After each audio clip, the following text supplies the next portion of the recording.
Olá, sejam todos muito bem-vindos a mais um Pava Responde, o quadro onde eu respondo as perguntas que você deixa aqui embaixo nos comentários deste vídeo. Vou começar com uma pergunta do Luzval. Olá, Pava, qual a sua opinião sobre os processos de mutação genética dos seres humanos para a erradicação de doenças? Eu até completaria para a evolução como espécie, né? Quando essas evoluções de DNA, as evoluções genéticas, quais são esses processos que a humanidade passa de evolução e se nós estamos perto ou se nós estamos passando por um momento de evolução genética no atual momento da humanidade. E tem uma coisa muito interessante que eu queria compartilhar com vocês, que é uma pesquisa sobre a evolução da humanidade. E nesta pesquisa mostra que existem que a evolução acontece dentro de microevoluções. E não só a evolução dos seres humanos, como de todas as espécies que vivem no planeta Terra, elas evoluem através de microevoluções, ou seja, são evoluções muito lentas, muito devagares, gerações após gerações. E houve uma pesquisadora que percebeu que existem momentos de macroevoluções, ou seja, em um curto período de tempo há um grande salto evolutivo. E esses períodos acontecem em períodos de tantos em tantos anos. E como que isso foi descoberto? Esta pesquisadora é uma paleontóloga. Ela se chama Anne d'Ambricourt Malassy e ela foi diretora do Museu de Ciências Naturais de Paris. E ela estava encarregada de uma pesquisa onde ela pesquisava sobre o maxilar humano, né? Sobre a mandíbula, que é o único osso móvel do corpo. E para então investigar a mandíbula, ela precisava pegar o crânio e virar o crânio de cabeça para baixo. Foi quando ela encontrou algo que ela não estava procurando. Ela passou a perceber, através das amostras dos fósseis que ela pesquisava, que havia algo que demarcava evoluções nas espécies. E não estava na mandíbula. Ela passou a perceber isso porque, ao virar de cabeça para baixo, ela via um outro osso, o osso chamado esfenoide, que é o osso mais complexo do corpo humano e também o primeiro a se formar no útero. E este osso é o osso que sustenta o cérebro. Ele tem um formato de borboleta. Ela começou a associar nas pesquisas que a evolução dava saltos grandes conforme este osso mudava a sua inclinação. E ela percebeu que os primeiros estudos que se tem de espécies com este osso estavam na casa de 60 milhões de anos atrás. Então este osso ele existia na horizontal dos animais primitivos do nosso planeta.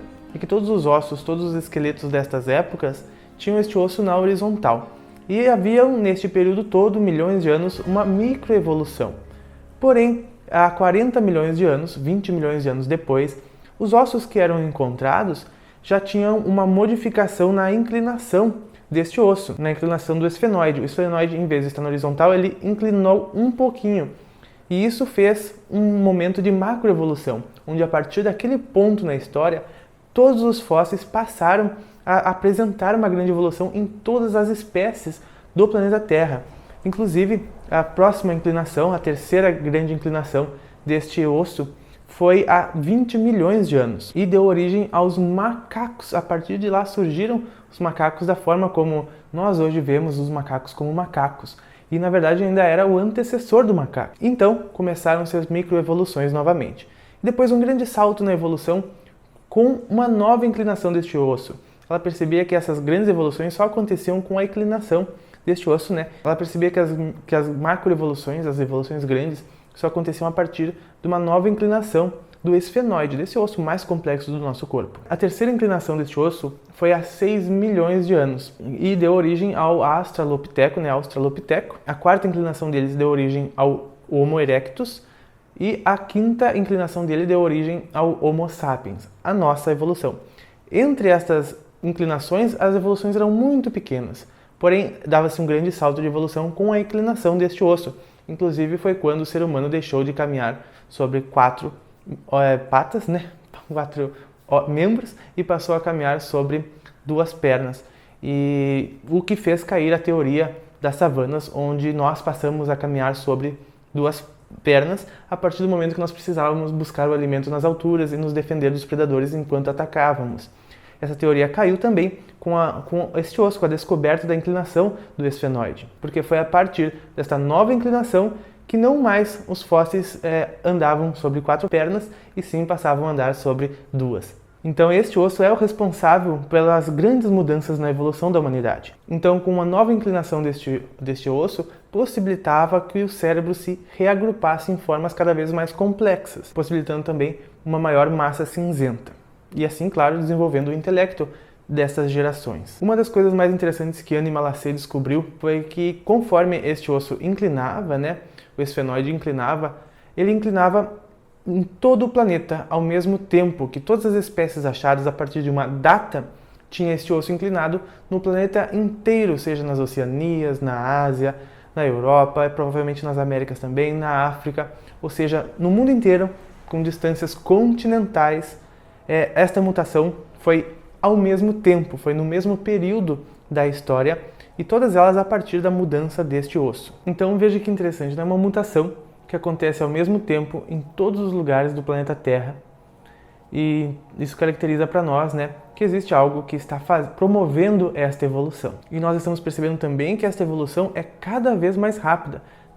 Levava vários bilhões de anos, depois alguns bilhões de anos, poucos bilhões de anos, alguns milhões de anos, centenas de anos, décadas, nós vemos a mudança acontecendo hoje em dia na nossa sociedade, Se nós formos ver, há 150 anos passou a ter luz elétrica. Então a evolução ela vai exponenciando e vai cada vez mais rápido.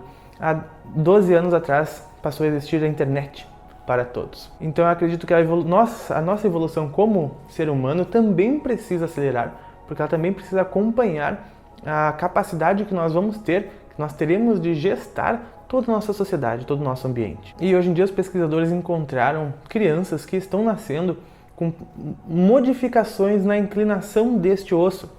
Ou seja, muito provavelmente nós estamos no limiar porque isso acontece no mundo inteiro e rapidamente a partir do primeiro, como nós vimos ao longo da história, então provavelmente nós estamos vivendo um momento de uma grande evolução no código genético humano, onde nós vamos poder ter capacidades melhores a partir, acredito eu, das próximas gerações. E, afinal de contas, nós estamos na transição planetária e os espíritos que vêm para a Terra são espíritos cada vez mais elevados, com uma consciência maior, e eles precisam habitar corpos que suportem uma consciência maior, uma inteligência maior. Então, estão sendo criados estes veículos aqui na Terra para suportar estas consciências, que elas nos darão esta ajuda na transição planetária, Eles farão modificações profundas na nossa sociedade, no nosso meio de vida, e eles provavelmente são os seus filhos. Se você está tendo filhos pequenos hoje, provavelmente eles são os seres que mudarão o destino da Terra e farão a regeneração se estabelecer cada vez mais. Então, para estabelecer a nossa regeneração, o planeta de regeneração, quem que vai trazer essas mudanças que o planeta precisa, As mudanças sociais, as mudanças de moral, as mudanças éticas, as mudanças na ciência. São estes seres mais avançados que vêm ingressar na nossa sociedade para que a mudança na nossa sociedade ocorra pelo amor, ocorra pelo bem e não por grandes catástrofes. Pelo contrário, eles estão preparando o organismo deles para vir para a Terra, porque o ambiente daqui é seguro para eles continuarem a vida, a evolução e fazer a transmutação da sociedade, Então, à medida que nós vamos evoluindo, trechos maiores do nosso DNA são utilizados. Hoje em dia nós utilizamos 2,5% do nosso DNA, o que é uma coisa muito pequena, O que a gente faz com 98,5% do DNA? São coisas que aos poucos nós vamos começar a utilizar e ativar. Só que o nosso DNA, ele é uma coisa gigantesca, dá 5 voltas no planeta Terra o nosso DNA, ou seja, cada ativação que nós fazemos, com certeza, um ganho de consciência, um ganho de habilidade nós temos, mas esta capacidade vai aos poucos aumentando e acredito que a gente vai percebendo isso.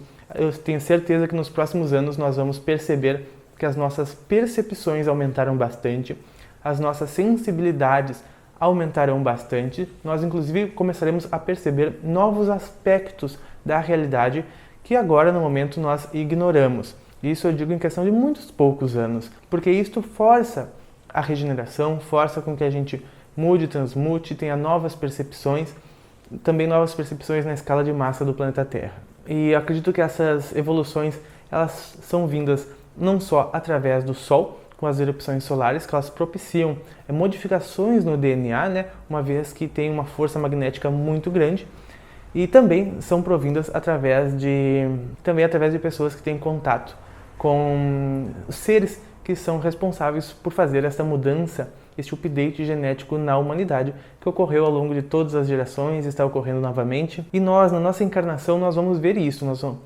vamos perceber que nós estamos com percepções mais aguçadas, com mais alta sensibilidade, e ainda nessa encarnação que você tem, você vai perceber que começará a ter novas sensações, vai perceber coisas que antes a gente ignorava, eu digo inclusive no campo de cores, porque a nossa mediunidade está cada vez aflorando mais em todo o mundo. É isso que as novas energias da Terra propiciam em nós, a própria energia da Terra, a própria elevação da energia da Terra propicia a nossa elevação energética e com isso a automática separação, né, do planeta Terra por ressonância, né? As pessoas que não elevam a sua vibração, as pessoas que não conseguem vibrar no amor, ou nem sequer no arrependimento, ou nem que não tem algo de bom a dar para o planeta, elas podem adoecer, porque elas vão perder a sintonia com a Terra.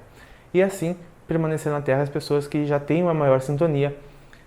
E estes corpos, nossos corpos, que quando nós vibramos no bem, no amor, no dia a dia, eles se tornam mais resistentes às doenças, aos vírus, e a todas as coisas que podem fazer mal para o organismo. E a principal evolução será a partir do seu filho, ou do filho do seu filho.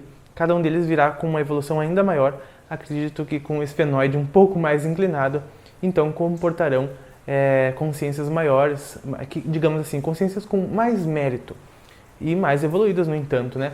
Porque é mérito delas ocupar um corpo mais avançado aqui no planeta Terra, e assim também ter maiores ferramentas para trabalhar, né, para ser um trabalhador da paz e da luz e construir com tijolos maiores a regeneração aqui da Terra, que, como a gente sabe, levará de 150 a 200 anos para que nós digamos: este é um planeta regenerativo, lá na escala universal, certo? Correndo o risco de me alongar, mas vai valer a pena, é que a pergunta da Beth Machado, porque ela ficou com a dúvida de que bebida, droga fazem conexão com a nossa essência, porque eu disse no vídeo, né, que a pessoa, ao momento que utiliza uma droga, ela se conecta com a sua essência porque ela fica feliz. E isso é verdade, gente, ela fica momentaneamente mais conectada com a sua essência porque ela fica feliz, né? Mas como eu digo ali, né, podem propiciar uma felicidade momentânea, um desfrute momentâneo, né? Porque, querendo ou não, no momento a pessoa fica feliz, pode ficar feliz, né? Se ela bebe bastante, fica lá, que maravilha, tudo legal, tudo bonito, porque ela conseguiu, com um artifício, a conexão com a fonte, né? Mas a que preço? Mas a que custo? Né? Porque geralmente o efeito contrário acontece logo no outro dia, né? E sempre que se precisa de artifícios para esta conexão, quando não se tem o artifício, a conexão fica ainda mais difícil. Além de que, né, pode prejudicar o corpo, o que dificulta também ainda mais a nossa conexão com a energia cósmica universal. Né? Você pode perceber que tem pessoas que, quando não fazem o consumo da substância, ficam tristes, ficam depressivas, ficam rancorosas, né? Porque eles viciaram a ter esse artifício para a conexão com a energia cósmica. Então não vai servir por muito tempo. Por quê?